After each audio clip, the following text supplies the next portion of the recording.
Boa noite. A grande entrevista da Soberania TV tem o prazer de receber esta semana o presidente da Associação Empresarial de Águeda, Ricardo Abrantes, para uma conversa que andará muito à volta das dificuldades em que a economia ficou mergulhada com a inóspita chegada do novo coronavírus. Dr. Ricardo Abrantes, muito boa noite e muito bem-vindo. Boa noite. Tendo, por certo, um conhecimento muito próximo da realidade das empresas associadas da Associação Empresarial de Águeda, pergunto-lhe, a começar, que adjetivos é que lhe ocorrem para caracterizar o estado em que se encontra o nosso tecido empresarial neste momento?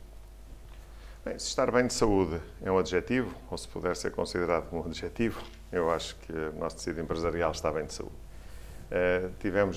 Estamos aqui a viver uma suspensão, não diria que era uma suspensão da democracia, como há muitos anos se falou que seria necessário, mas tivemos aqui um intervalo, como que um intervalo forçado.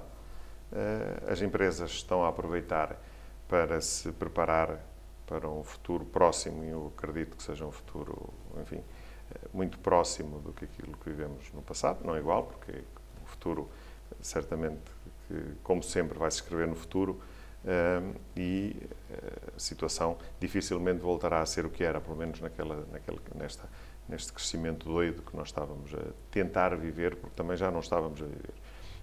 O retalho já estava a sentir algumas dificuldades, era conhecido. A indústria automóvel estava também sem grandes sinais de crescimento. Da situação que se vivia era uma situação não complicada, mas que já carecia de alguma atenção. Esta desgraça, entre aspas, que nos aconteceu, que, enfim, que pode voltar a acontecer, como já aconteceu no passado, veio, de facto, baralhar um bocadinho, confundir aqui um bocadinho a situação e as teorias económicas que nós tínhamos como certas ou quase como garantidas na atualidade. Acredito que a situação que se vai alterar, portanto, nós não vamos voltar a viver uma situação que vivemos até agora, mas também não acho que isso seja um problema ou que vamos passar a viver no inferno. Acho que talvez a situação, noutras condições, com regras eventualmente bem diferentes, isto vai continuar a funcionar, as empresas vão continuar a elaborar, a economia vai ter que reativar todas as suas atividades e nós vamos ter que viver e continuar a nossa vida calma, serena e feliz, como fizemos até agora. Portanto, o senhor não acredita que possamos entrar em declive e possamos ter uma crise económica sem precedentes? Bem, uma crise, e eu acho que crise quer dizer, crise é um estado, tem a ver com vento, se não me engano, portanto, é um estado onde que não volta a acontecer.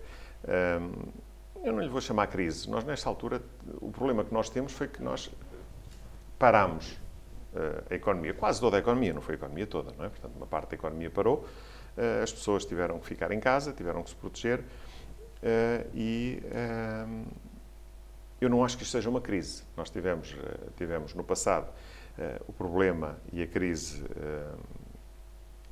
financeira, que nos causou problemas gravíssimos, não é? Que nós tivemos que ir socorrer a banca rapidamente, para evitar o colapso da nossa economia. Estávamos a viver numa economia tradicional, numa economia dentro dos parâmetros estabelecidos e nós, contribuintes, tivemos que ir com quantidades absurdas de dinheiro resgatar a banca e resgatar o sistema financeiro para evitar o colapso. Isso é que é uma crise. O que nós vivemos agora nem sequer é um estado de guerra. Nós não estamos em guerra com ninguém, não temos inimigos. Portanto, também não acho que isso seja guerra. Nós temos aqui, são umas condições diferentes. Não é? Portanto, a questão do financiamento era hoje nós temos uma questão de paragem que vai ter que ser compensada com crédito. E isto está a ser feito pela via do crédito. Portanto, o pagamento desta situação está a ser feita, ou vai ser feita por via do crédito, e este crédito vai ter que ser pago. Quer o nosso Estado vai ter que pagar de volta os créditos concedidos, que recebeu, portanto, como as empresas, que também estão-se a recorrer de crédito, estão a suportar sem crédito para ultrapassar esta situação complicada, vão ter que o pagar.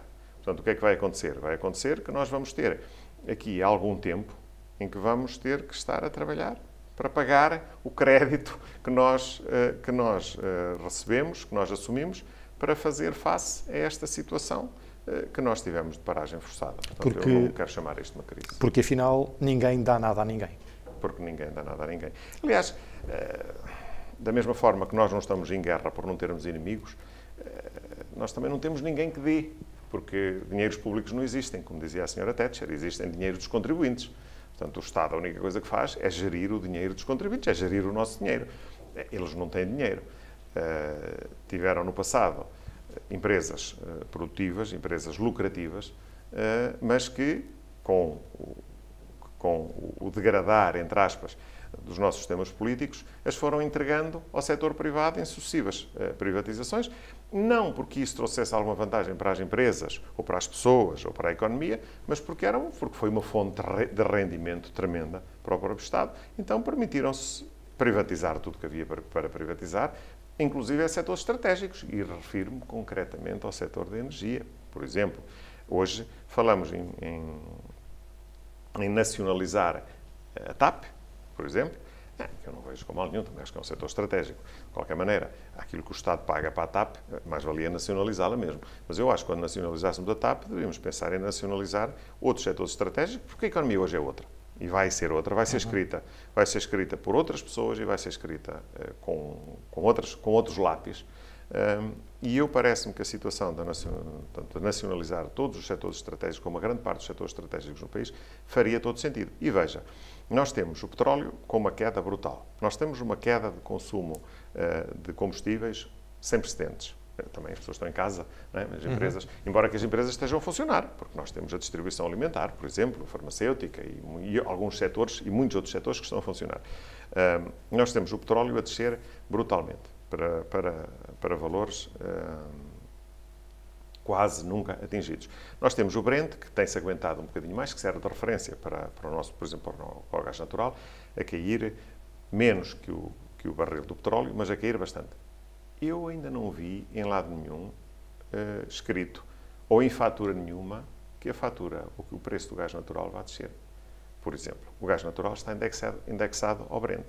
Então, se nós permitimos que haja uma flutuação de preços, sempre que há uma flutuação do preço da matéria-prima na origem, no sentido do aumento de preços, vou-lhe chamar no sentido positivo, então quando isto funciona no sentido positivo, porque é que não há um acerto e uma redução de preços? Isto não acontece porque estes setores estratégicos foram entregues ao setor privado. O setor privado, neste caso concreto, assim como noutros, não é sério. Está longe de ser sério. Não tem uma noção de Estado, não tem uma noção de país, não tem uma noção de economia global. Tem uma noção de olhar para a sua própria empresa e tentar tirar o máximo proveito possível desta atividade, graças, ou nem que isso seja com a desgraça ou com custos dos outros agentes económicos. Bem, se estas empresas, então, foram, na altura, privatizadas ou entregues a operadores estrangeiros, então aí, quer dizer, vamos de mal a pior. Eu quero-me parecer que seria, talvez, a altura de começarmos a repensar um bocadinho nestas questões, nestes erros que foram cometidos ao longo dos anos, por razões que nós entendemos. Eu entendo perfeitamente as razões. Não estou de acordo com elas, posso não estar de acordo com elas, embora as entenda. E tentarmos, de facto, aproveitar esta situação complicada que vivemos, esta situação de exceção que vivemos, para tentar reverter isto um bocadinho a nosso favor e para não sairmos desta pandemia com um amargo de boca e com uma desgraça completa, e com a tal crise, com o tal problema, parece que o mundo vai acabar, e tentarmos tirar alguma vantagem desta situação que não é nada agradável e que é muito complicada para toda a gente. Mas era importante que nós conseguíssemos sair daqui com alguma coisa positiva, tentar aprender um bocadinho com os erros do passado e, em cima do problema, sairmos com uma vantagem. Essa postura do setor privado é uma postura que a banca também tem seguido, de certa forma? A banca é mais complicado. A banca teve problemas tremendos, há 10 anos atrás, não é? E foi necessário resgatar a banca. E foi resgatada com vários milhares de milhões. A banca foi privatizada, também. Felizmente, nunca privatizamos a Caixa Geral de Depósitos. O grande banco português, o grande banco do Estado, Ainda bem que houve gente suficientemente inteligente e suficientemente capaz de ter aguentado a Caixa Geral de Depósitos onde ela está.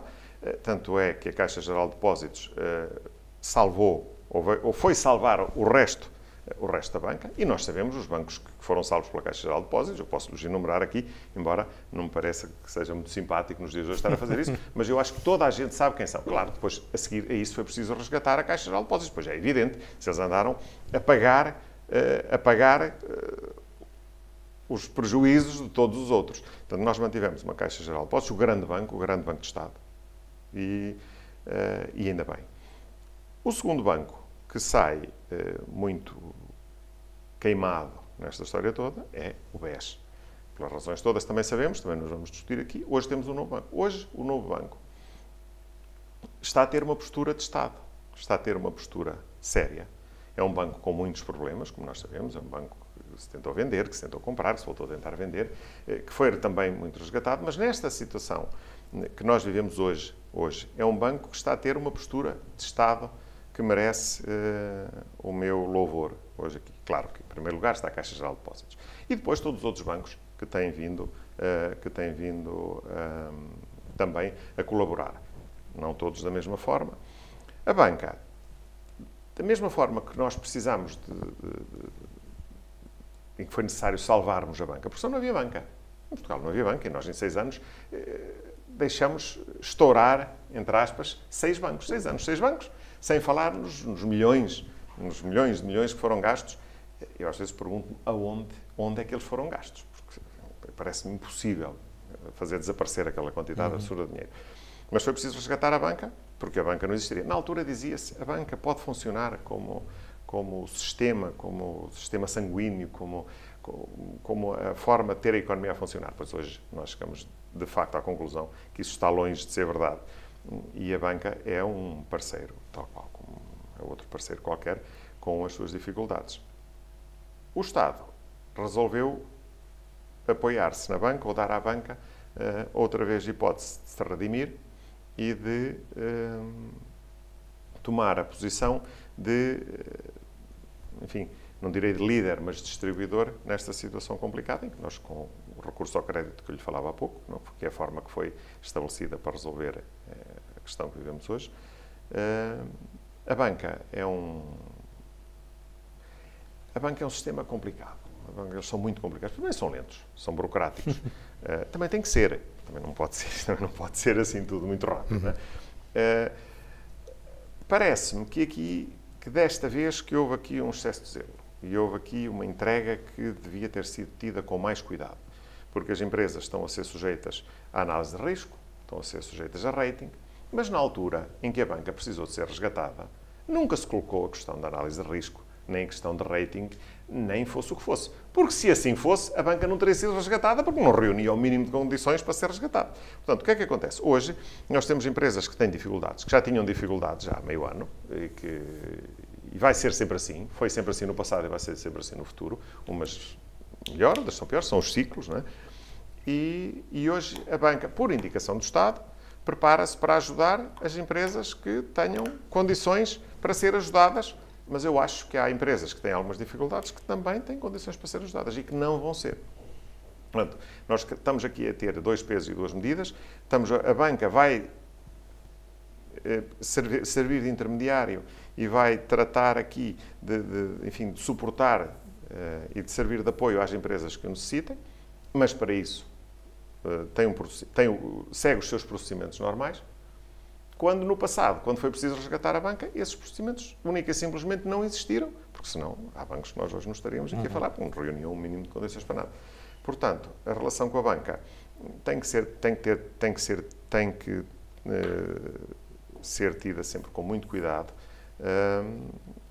As características da banca nós conhecemos-las e entregar tudo à banca para gerir situações tão complicadas como a que estamos a viver hoje, quer-me parecer que poderá ou que poderia ter sido muito precipitado. O Sr. Presidente da República, apercebendo disto, chamou os maiores banqueiros para uma reunião. Nós não sabemos bem o que é que se passou lá dentro, embora eu possa imaginar, pelas conversas que tivemos no passado sobre estas questões da banca, e parece-me que as coisas que estão bem encaminhadas, ou seja, parece-me que a banca está a funcionar como era suposto, e está a ter uma postura de Estado, está a ter uma postura séria e está, de facto, a ajudar a que a nossa economia, pelo menos, se mantenha um pouquinho suspensa, até que isto depois arranque tudo outra vez. Portanto, eu quero parecer que desta vez a banca vai fazer um bom trabalho. Vai ajudar. Vai ajudar. Ajudar?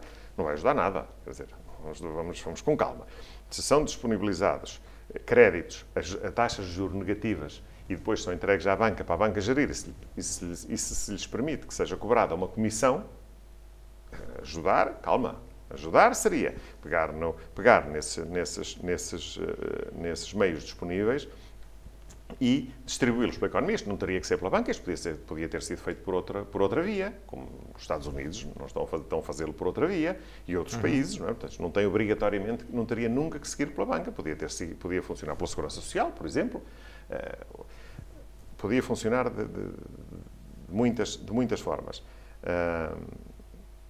Vamos ver agora como é que a banca vai gerir isto. Agora, fazer favor, não está a fazer favor rigorosamente nenhum, até porque está a lucrar brutalmente com isto. Seja como for, o Ministro da Economia revelou esta semana que as empresas já pediram 4,8 mil milhões de crédito bonificado e que já foram aprovados financiamentos no valor total de 558 milhões de euros. Lá está a lentidão da banca a funcionar. As linhas de crédito lançadas pelo Governo têm uma dotação global de 6,2 mil milhões de euros. Acha que vai chegar para todos? Acho, sinceramente acho. Vamos ver quanto tempo é que isto dura.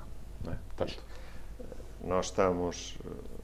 eu acredito que no final deste mês as coisas comecem a tomar um rumo diferente. Nós, no início ouvimos falar de saúde, sistematicamente, e agora já ouvimos falar mais de economia do que de saúde.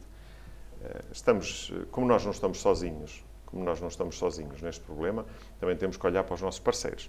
E nós temos a Suécia, que teve uma postura diferente, mas temos a Áustria, que já retomou a sua atividade. A Suécia nunca parou. Temos países como a Holanda, temos países que já estão, como a própria Alemanha, que já estão a preparar para entrar não em pleno funcionamento, mas em funcionamento. E eu acho que nós vamos ter que nos habituar a viver com isto. Portanto, nós não vamos conseguir resolver. Se entretanto, aparecesse uma vacina, um retroviral qualquer, qualquer medicação que nos ajudasse a criar aqui uma situação mais calma em relação a este assunto, a situação seria diferente. Como me parece pouco provável, nós vamos ter que nos habituar a viver com isto. E habituar a viver com isto é pôr a economia a funcionar. É começarmos a mexer, entre aspas. Portanto, se isto não demorar muito tempo, é provável que estes dinheiros cheguem. E porquê é que eu digo que é provável que estes dinheiros cheguem? Como sabe, e a opinião, e estes valores são públicos, a comunicação social é que os divulga, 6% das empresas portuguesas absorvem 84% do crédito concedido. Parece que estes números são ainda hoje atuais. Isto tem aqui uma diferençazinha de uns anos, mas são estes valores. Então, se nós temos 6% das empresas portuguesas a absorver 84% do crédito concedido, quer dizer que, com todo este dinheiro, com todos estes meios disponíveis, temos aqui duas hipóteses. Ou as 84% de empresas que existem vão conseguir um bocadinho de dinheiro, também não precisam de muito. Não é? 94, exatamente. Não precisam de muito dinheiro, em percentagem, precisam só de uma parte. E conseguem suportar a sua atividade, ou então nós vamos estar outra vez a inflar ou a encaixar dinheiro onde, provavelmente, ele não é muito preciso. Estas grandes empresas que nós conhecemos são empresas, são as mega empresas portuguesas, e são as empresas que estiveram na berra nos últimos tempos, principalmente pelas mais práticas. Temos que também ter isso em consideração. Portanto, se houver aqui uma distribuição séria, se a banca tiver o seu papel de banca de Estado, se nós tivermos aqui uma situação muito séria na distribuição destes montantes, eu acredito que eles possam ser disponíveis, assumindo que nós no final deste mês começamos a ter aqui uma retoma, ou possamos começar a mexer um bocadinho, a pôr a nossa economia um bocadinho a funcionar. Porque também pôr dinheiro numa economia, ou um país sem limite. Nós não temos os problemas que tem a Itália, não temos os problemas que tem a Espanha, não temos os problemas que tem a França. Felizmente, não é? Por razões diferentes. Talvez porque tivemos um bocadinho de sorte no meio desta história toda, porque é certo que há o mérito de tudo que foi feito, as escolas terem encerrado logo muito cedo, nós termos tido algum cuidado, sermos um país periférico, sermos pouco, mas no meio disto tudo também temos que ir para uma dosezinha de sorte, porque não há campeões sem sorte, e nós sairmos disto, como estamos a sair até agora, nós estamos, para além de tudo, é uma sorte milagrosa, porque nós somos um país que recebe muitos turistas, não é? Tal como acontece em Itália, tal como acontece em Espanha, tal como acontece em França, e nesses casos a situação foi catastrófica, não é? Portanto, eu quero acreditar que estes meios que estão disponíveis possam ser necessários. Eu acho é que isto não acaba aqui, ou seja, a economia não começa a funcionar assim de um dia para o outro. Vamos ter aqui um arranque lento. Eu acho que nós vamos ter aqui até o final do ano alguns problemas e talvez no próximo ano isto já esteja a funcionar em condições, porque nós temos setores que vão estar muito mal. Turismo, hotelaria,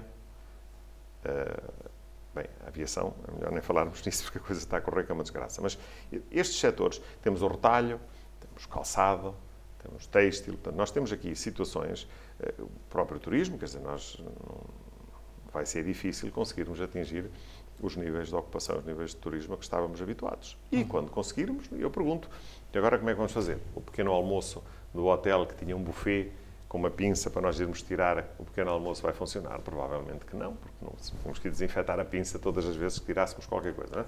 Portanto, isto vai ser preciso reinventar um bocadinho o sistema. Se as pessoas vêm todas a correr como vieram no passado, os países do Norte da Europa têm o hábito de comprar as férias no início do ano.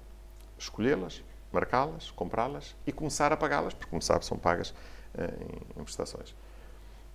Nada disso está cancelado. Portanto, os países do Norte da Europa, os grandes fornecedores de turismo, que é o caso dos alemães, embora os alemães estejam nesta altura com uma campanha idêntica à nossa, passe férias cá dentro, para os próprios alemães, os ingleses, essa gente tem as férias pagas. Portanto, nada é garantido que eles não venham, a não ser que não ponham os aviões no ar. Porque se puserem os aviões no ar, é provável que venham para aqui. De qualquer maneira, assumindo o cenário mais negro, que é um turismo vazio, pois essas empresas do turismo, onde eu junto a restauração, a hotelaria, tudo isso, pois essas empresas vão, de facto, precisar de ajuda, e vão precisar de muita ajuda, no sentido de mantermos e preservarmos o emprego. Porque o que pode acontecer, o que vai acontecer nesta situação, as vítimas económicas de toda esta pandemia vão ser as pessoas, vai ser o emprego.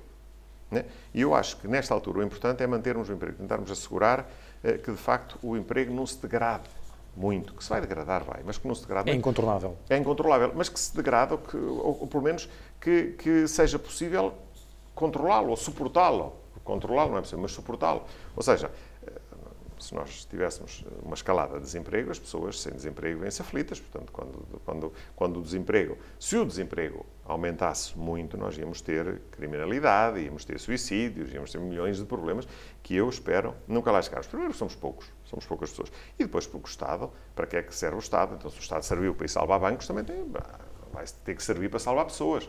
Não é? Portanto, acho que as pessoas são muito mais importantes. Portanto, estes valores, ainda voltando à questão dos meios, são não suficientes. Há setores onde eles podem ser muito importantes e possam ter que vir a ser aumentados. Mas é no sentido de preservarmos o emprego, não é no sentido de preservarmos as empresas, é no sentido de preservarmos o emprego e salvaguardarmos a dignidade das pessoas. Passa essencialmente por aí. O presidente do Eurogrupo, Mário Centeno, disse esta semana ao Jornal Público que o plano de recuperação económica europeia chega aos 12 zeros. Não sei se teve a oportunidade de ler a entrevista. Ou seja, para cima de 1 bilhão de euros. É muito dinheiro. É muito dinheiro. Nós temos países como a Alemanha que se prepara para injetar na própria economia sozinho mais dinheiro que os outros países todos juntos. Portanto, é uma questão... É uma questão de... Deixe-me só abrir um parênteses. Diz a esse propósito dos países que têm e dos países que não têm que Portugal está em dificuldade por não ter dinheiro? a nossa economia, as economias do sul da Europa são economias diferentes, com características completamente diferentes. Aliás, nós começamos até por ter sistemas diferentes contabilísticos, logo por começar. Portanto, e não são de todo comparáveis. Não é? Nós podemos pegar na velha Grécia. Veja o que é que a União Europeia fez à velha Grécia. Não é? E não merecia, na minha opinião, não merecia. Nós vemos uma Itália que é uma potência económica, que é um país que funciona, enfim, na perfeição, não é? Um país fabuloso, que já há algum tempo que eles falavam em não se manter, em fugirem do euro, e eu não consigo imaginar uma União Europeia sem a Itália, por exemplo. Portanto, e se nós não temos dinheiro, a Itália também não tem. Não me pergunto porquê, sendo uma economia tão forte como a italiana, sendo uma potência económica, enfim, tão ativa como a Itália, porque é que chega a essa situação? Que é facto, talvez pelas assimetrias do país, não é? A Itália, aquilo não é um país, o Sr. Garibaldi juntou ali uma série de países, portanto, aquilo é difícil também de gerir aquilo um bocadinho como um todo. Mas eu não vejo uma União Europeia sem a Itália. Portanto, se a Itália não estiver na União Europeia, não há União Europeia. Era melhor acabarmos com a União Europeia. Da mesma forma que se nós não entendermos que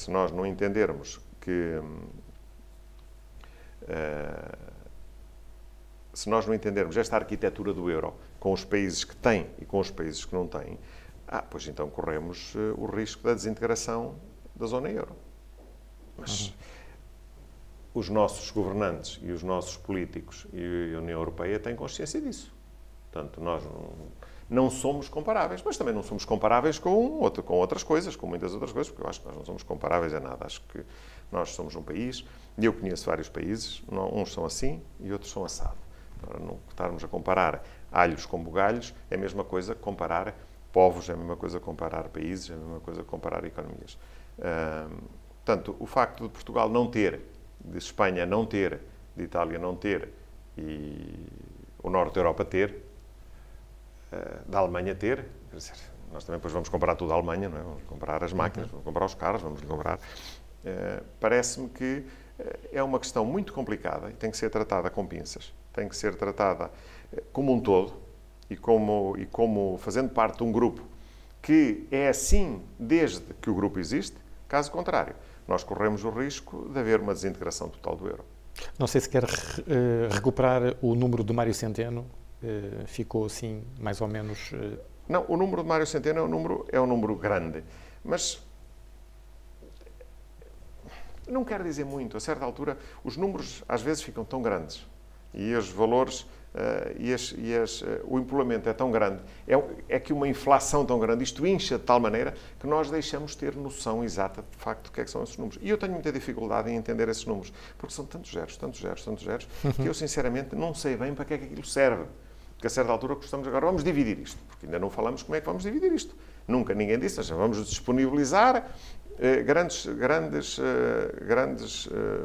volumes de dinheiro, enfim, vamos criar aqui algum dinheiro artificial, não é, para isto tudo. Agora, eu ainda não vi qual é a distribuição pelos países. E depois como é que vamos distribuir isto? Porque, por muito que me custe, a Espanha precisa muito mais que nós. Eu acho que Espanha precisa muito mais que nós. E nós precisamos muito de Espanha, porque Espanha é um grande mercado de exportação para Portugal. A Espanha é um dos grandes parceiros comerciais que nós temos. Portanto, a Espanha precisa de ser ajudada. E precisa de ser muito ajudada. E espero que a distribuição desses valores vá no sentido de ajudar quem mais precisa. Ou seja, temos que ter uma visão mais global e menos para o nosso umbigo. Nós temos que ter uma visão de conjunto em relação a esta questão tão complicada. Porque a questão do dinheiro é sempre uma questão muito complicada. É sempre o ponto onde as pessoas se desentendem.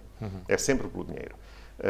E se nós não entendermos isto como um conjunto, como uma união, neste caso a União Europeia, diferentes países com diferentes características, e que vão ter que ser apoiados de diferentes formas, por diferentes razões, E depois nós prepara-se para a desintegração do euro, que também não sei se teria assim tanto mal como isso. Mas, de qualquer maneira, acho que não é por aí que nós estamos, que deve seguir a nossa conversa. Mas eu acho que corremos sérios riscos se não tivermos o cuidado todo de tratarmos a questão com o cuidado que a questão merece.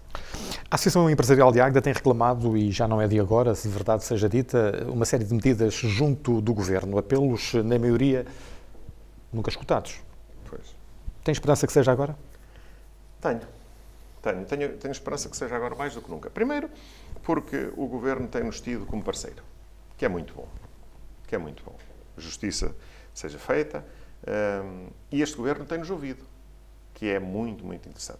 Nós, como sabe, fomos muito interventivos. Eu trouxe aqui até uma série de comunicações que nós fizemos, algumas delas, como veio aqui a dizer, confidencial. Portanto, estas são as cartas que não foram tornadas públicas. Não são tornadas públicas, e são muitas, não é?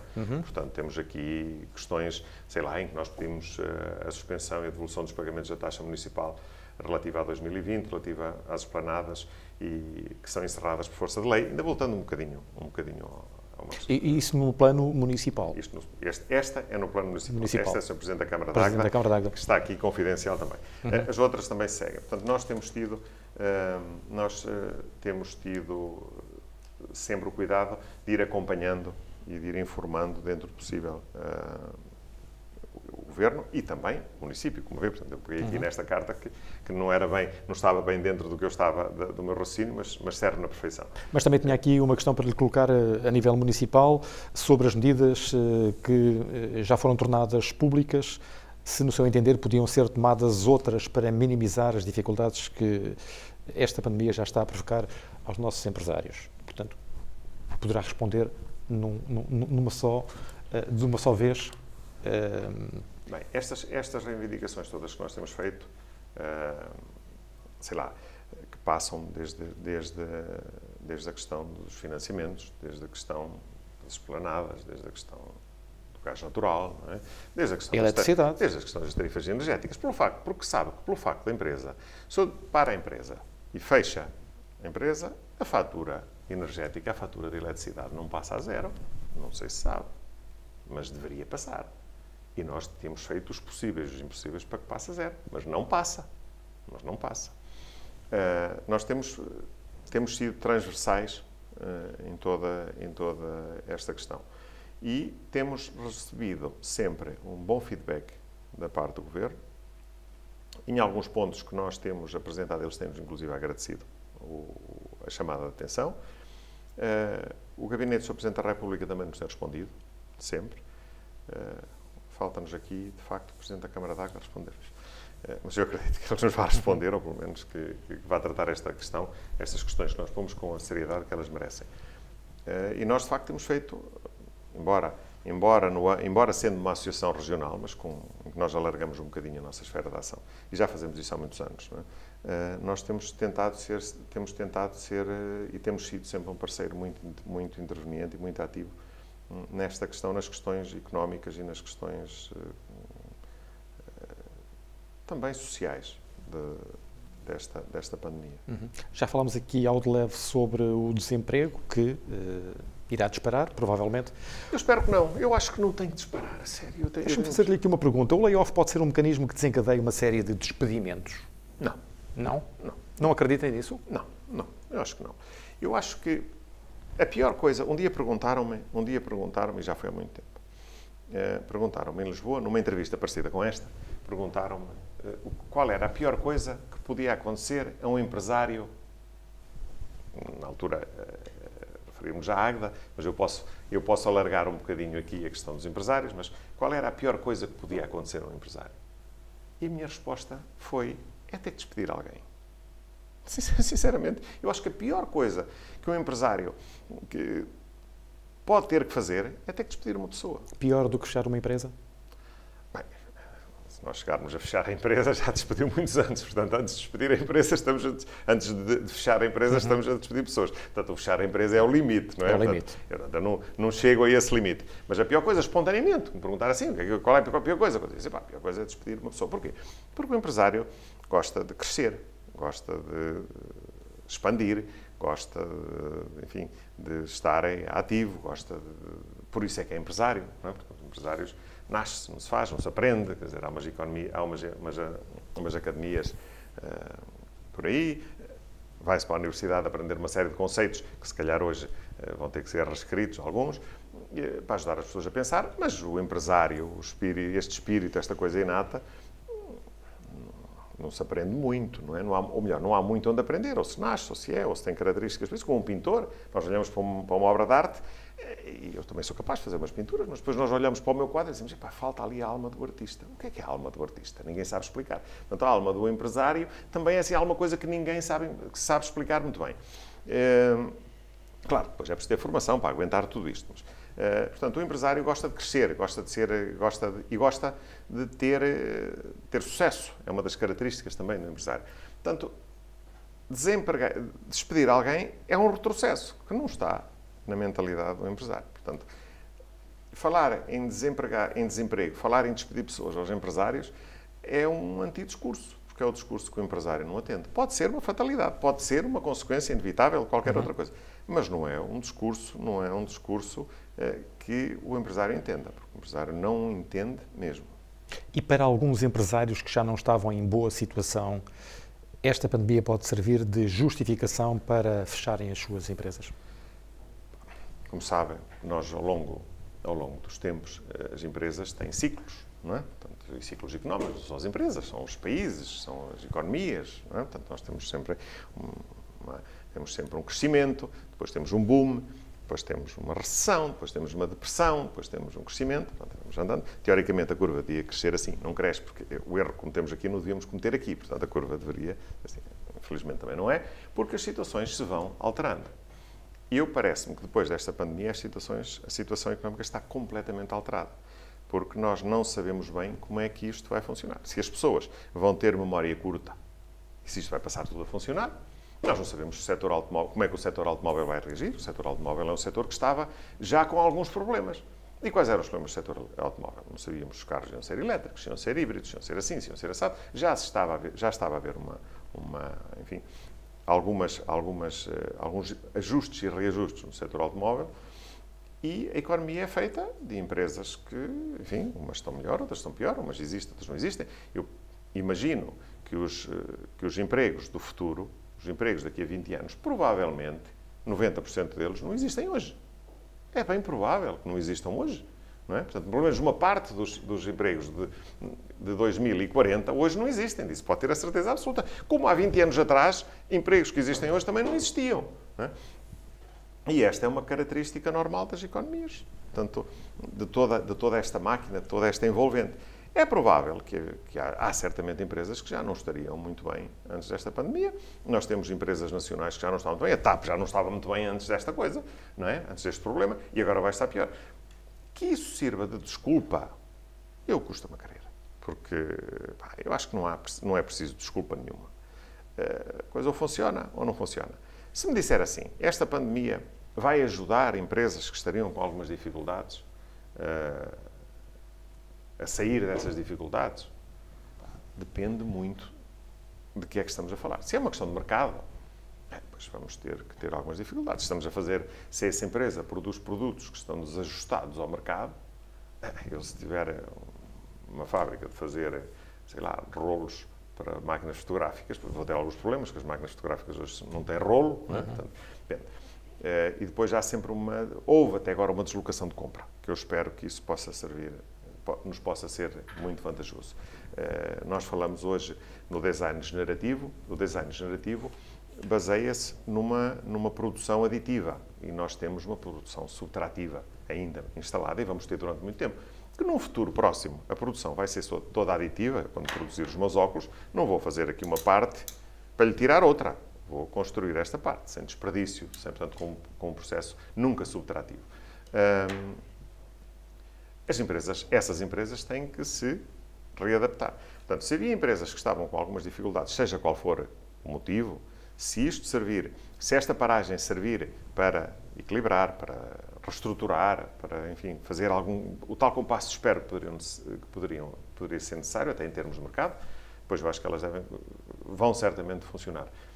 As outras que, se por outras razões já estariam com algumas dificuldades de sobrevivência, Pois isto não é desculpa nenhuma, quer dizer, a desculpa é a falta de capacidade de sobrevivência dessas empresas. E tem conhecimento, enquanto Presidente da Associação Empresarial de Águeda, de alguma empresa de Águeda que esteja em situação difícil, agravada por esta pandemia? Tenho conhecimento de algumas empresas que viram a situação bastante agravada com esta pandemia, porque tiveram que parar a sua atividade. Só que eu acredito que, da mesma forma que isto lhes causou um problema imediato, também estão a ser criados e existem mecanismos para que possa haver aqui uma retoma positiva. E o Dr. Ricardo Abrantes vai estar mais 3 anos à frente da Associação Empresarial de Águeda para ajudar estas empresas. As eleições estão à porta e pode já anunciar aqui a sua recandidatura. Pois, nós somos vários, não sou só eu. Nós somos vários. Portanto, a nossa equipa vai se manter em funções durante mais um mandato. Vamos acompanhar, nós já acompanhamos aqui uma série de crises. E o primeiro motivo que me fez recandidatar e que a nossa equipa resolveu recandidatar-se, já lá vão 25 anos, não é? A primeira vez que resolvemos recandidatar-nos tinha a ver, de facto, com um momento difícil que nós vivíamos. A terceira vez, apanhamos outra vez uma grande crise e resolvemos manter-nos em funções pela dinâmica e pelos contactos que nós já temos, não é? Portanto, a Associação Empresarial de Águeda é das empresas mais antigas, das associações mais antigas, portanto, com a direção mais antiga do país, se não a mais antiga, tirando aquelas portanto, associações empresariais, e nós temos aqui um suporte muito grande de conhecimento, não é? Portanto, durante estes anos todos bastou estarmos atentos e nós fizemos parte de tudo. Nós fizemos parte do professor Augusto Mateus, fizemos parte do engenheiro Sócrates, fizemos parte do Dr. Passos Coelho, fazemos parte do Dr. António Costa. Portanto, nós temos feito parte disto tudo. Tivemos troika, tivemos não troika, tivemos problemas com a banca, tivemos os problemas energéticos, enfim, ultrapassámos, fizemos parte de tudo isto. E a Associação Empresarial de Águeda é tida a nível nacional como uma associação com muito prestígio, muito interventiva e é, acima de tudo, muito respeitada por todos os quadrantes políticos, eu lhe dizer. Sendo que nós temos excelentes relações com o Partido Comunista Português, por exemplo, e com os outros também, com o Partido Socialista, com o Partido Social Democrata, com o CDS. Nós não temos, até talvez por termos sido sempre apartidários, nunca apartidários, mas apartidários, e a razão que nos levou a recandidatar no passado parece que é quase a mesma que agora nos faz voltar a recandidatar para acompanharmos esta altura e estes tempos que vão ser muito difíceis. Ou pelo menos, eu não direi difíceis, vão ser complicados, vão ser outros. É a tal história do futuro que vai ser escrita no futuro, mas vão ser aqui situações que não foram vividas e nós, com a experiência que temos e com o sentido também, com o sentido de responsabilidade que nós todos da direção sempre demonstramos, vamos estar aqui disponíveis para ajudar no possível e no impossível. Porque quando nós não sabemos, temos sempre o cuidado de perguntar a quem sabe. Temos essa humildade. Aliás, passados estes anos todos, já não temos esse tipo de complexo. Portanto, nós, quando não sabemos, dizemos, não sabemos bem como é que isso funciona, mas dê-me aqui um bocadinho de tempo que eu vou já saber. Portanto, conseguimos também fazer isto. Portanto, estamos aqui disponíveis exatamente para ajudar em tudo que é possível e não possível. Portanto, estamos aqui perfeitamente disponíveis para ajudar. E quando nós não soubermos, nós vamos procurar e vamos certamente trazer as respostas necessárias. Muito bem, Dr. Ricardo Abrantes, chegámos ao final da nossa conversa. Obrigado por ter vindo e esperamos que a vida das empresas de Águeda e da região possa ser retomada com toda a normalidade o mais depressa possível. Muito obrigado. Vai ser certamente e eu acredito que seja já no próximo mês. Espero não estar a ser demasiado otimista ou até um bocadinho sonhador, mas eu acho que me permite, depois, passado tantos anos na presidência de uma associação empresarial, eu acho que também me é permitido ser um bocadinho otimista e talvez sonhador. Portanto, eu acho que a partir do próximo mês nós estamos a funcionar com cuidados, redobrados, noutras condições, enfim, numa situação completamente diferente, mas cá estamos para pormos outra vez o país a funcionar. Esperamos todos que sim. Obrigado e boa noite. Por hoje é tudo. Fique em casa. Até à próxima semana. Boa noite.